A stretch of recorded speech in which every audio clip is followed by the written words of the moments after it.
On this episode, we'll be talking a lot about local political news. But before I continue, a big thank you to Deflon, one of the world's leading hemorrhoids treatment. Why waste time asking Dr. Google when you have Deflon? Take it today, feel pain relief the next day. Shock! And now, we're going to talk about other painful things. Local politics. Hey everyone, welcome to the 15th episode of the All Day Show with No Budget with me, Jason Leong. The first thing I want to talk about is this low-ranking immigration officer who apparently owns a Rolls Royce. Now, this officer was allegedly running an illegal immigration scam, and he owns, amongst other things, multiple cars, motorcycles, and 800,000 ringgit in cash. You see, Malaysia is a land of opportunity. Even a low-ranking officer can own all these things. I know a lot of multi-millionaires who have to make miracles happen to own an actual Rolls Royce. But in Malaysia, you can be a low-ranking officer and have a Rolls Royce. Amazing or not? The Malaysian dream. You see, in other countries, people have to work hard and sacrifice to make it at the top. But in Malaysia, we have the power of corruption. Hidup, hidup. With low civil servant pay, government bureaucracy, a culture of rent-seeking, and a poor education system, with these powers combined, we have Captain Corruption. Captain Corruption, he's the hero, bringing Malaysia down to zero. I shouldn't sing in my videos. I shouldn't sing at all. In my last episode, I talked about how JASA was about to be allocated a lot of money under the new budget. And the Jabatan Panera decided that the best way to spread the message of how important JASA is via a loudspeaker on a van. Belanjawan ini telah dirangka berdasarkan 3 matlamat utama, iaitu kesejahteraan rakyat. I'll be honest, I've never heard an announcement like that since I was a kid and listening to the paper lama van making its way around the neighborhood. I can't believe that this is the cutting-edge tactic that our government is using. Politik lama, tukar baru, sao kau cengfu. I mean, has anyone in the Jabatan Penerangan ever heard of, I don't know, sponsoring a YouTube show that talks about politics? Just kidding. They won't go for my show. My show is in English. A Twitter user was caught tweeting a fake story about Zuraida for pay. It's really sad how out of touch this particular minister is. She was the one who insisted on putting the words Menteri on her forehead on a pointless photo op publicity stunt to make sure everyone knows she is the Menteri. And now she wants us to believe that she's just innocently cycling in the park with no entourage. I mean, come on man, you choose. You either want to stand out or blend in. This is like that one friend we all have who likes to wear long camo pants but a normal t-shirt. He thinks we can't see his legs, but we all can see through the bullshit. As a comedian, I am thankful that I'm financially secure enough that I'm not desperate for product placements. Okay, time to take a break.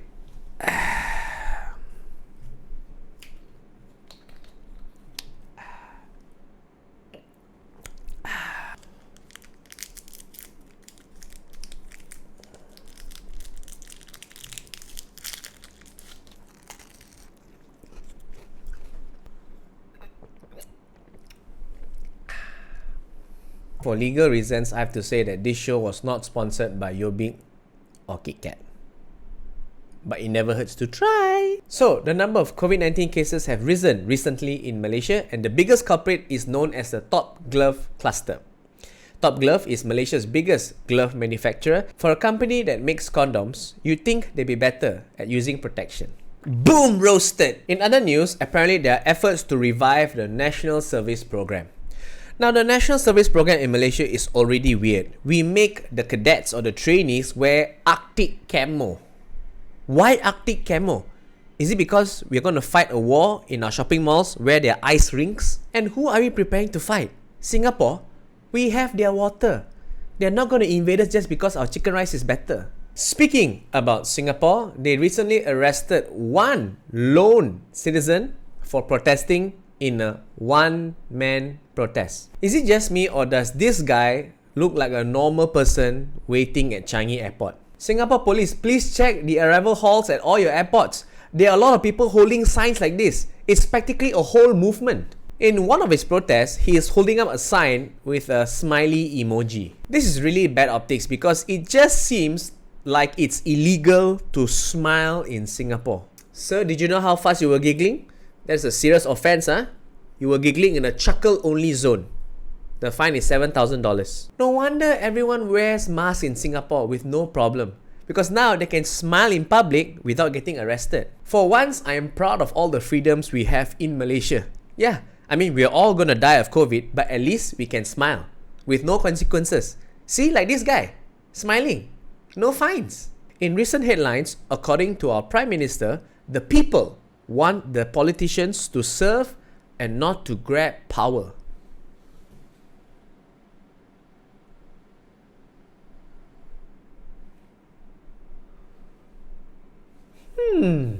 I wonder what is the thought process behind this. Like, did he just found out that politicians are meant to work for us, the rakyat? Hey, I was reading this book and I found out that we, the politicians, are supposed to work for the people.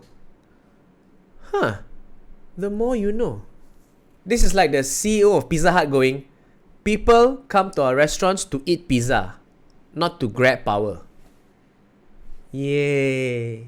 For legal reasons, I have to say that this show is not sponsored by Pizza Hut. Last week, at the very earliest opportunity for opposition MPs to vote against the budget, which is a tantamount of a vote of no confidence towards the current Prime Minister, the opposition MPs did not do so. In fact, only a handful of opposition MPs stood up to oppose the budget. Not enough people stood up.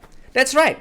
All these opposition MPs who always ask us, the rakyat, to stand up to change the status quo, when it came for them to do so, not enough people stood up. It seems that standing up is only for us to elect them into power, for them to not stand up. The way they are fighting this is pure garbage and rubbish. Now, don't get me wrong, I'm not a fan of a lot of MPs across the aisle because most of them are kaki tipu, kaki curi, kaki bode. But at least they have kakis and at least they know when to stand.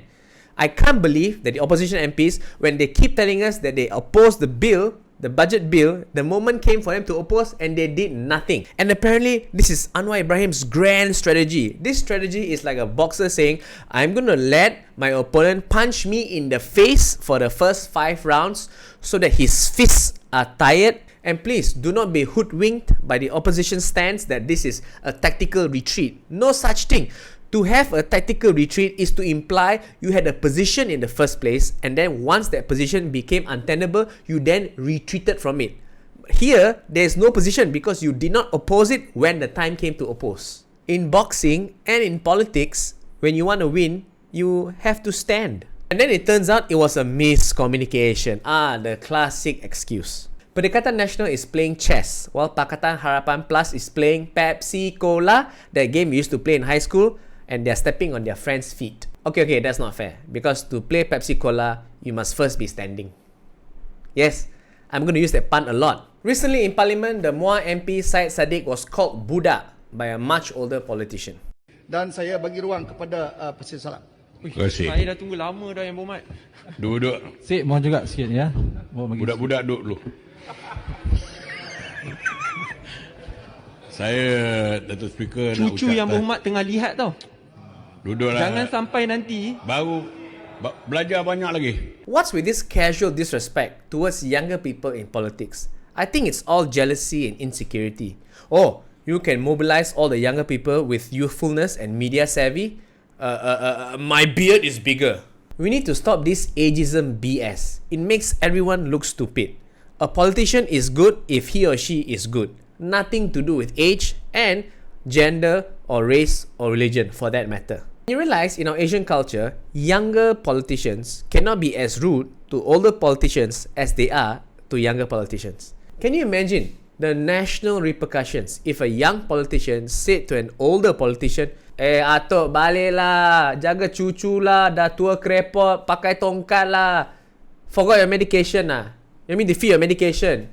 You mean fix your Wi-Fi for you, your VCR for you. Go back to the old folks home lah, so old already. It's like how older relatives can say to young relatives, when you're getting married, when you're getting children, when you're getting more children. And we in turn cannot say to them, when you're going to die. You know what I mean? Recently, NST was caught in a social media storm because for this particular caption, it used this photo. Now, they've changed the photo, but I can't help but imagine there's a lot of racial undertones that went into choosing that particular photo. And get this man was photographed wearing a mask in a public place. He was not endangering anyone. If you want to use a photo showing a person who is a danger to society, use this photo. Recently, the Kedah Menteri Besar made headlines when he announced that in the soil of Kedah, there are rare earth elements worth up to 43 trillion ringgit. And this came as a big shock because our national debt is at about 1 point something trillion ringgit, and potentially Kedah could pay off our national debt 40 times over. And what is surprising to me is that the photo Haraka used for this news story. Forgive me, I'm not an expert, but that looks suspiciously like cocaine. And if that's really cocaine, then yeah, I believe that is worth 43 trillion ringgit. But then it turns out that the Kedah MB made a mistake. It was not 43 trillion ringgit, but about 62 billion ringgit. And that is a mistake someone would make if he was high on cocaine. Woo! There's a lot of cocaine in Kedah. You are going to put all that money and buy lots of Bitcoin, and when Bitcoin becomes 10 billion US dollars per Bitcoin, and then finally we can all buy Rolls Royces. And finally, in global news, there are reports of huge monoliths like in the movie Space Odyssey appearing in Utah and then mysteriously vanishing, and then another one appearing in Romania and then vanishing. So these monoliths appeared and then vanished with no explanation, leaving people confused as to what their true objectives are, just like Pakatan Harapan's opposition to the budget. Boom! Roasted! As art pieces, these objects were meant to gain attention, look impressive, but we don't know who's behind them, and suddenly it's gone, as if they never existed. I think we should call these objects Anwar's majority support. It feels like I've done a lot of Anwar jokes. Have I done too many Anwar jokes? Well, Stephen Colbert has done 4 years of Donald Trump jokes, and he's still going, so those objects may have disappeared, but politics never will. So yeah, that's it. Special thanks to Deflon, one of the world's leading hemorrhoids treatment. Tolerable and effective pain relief the natural way. Want to know more? Check out the description box below to their page. Thank you, Deflon, and that's it for this week's show. Bye-bye!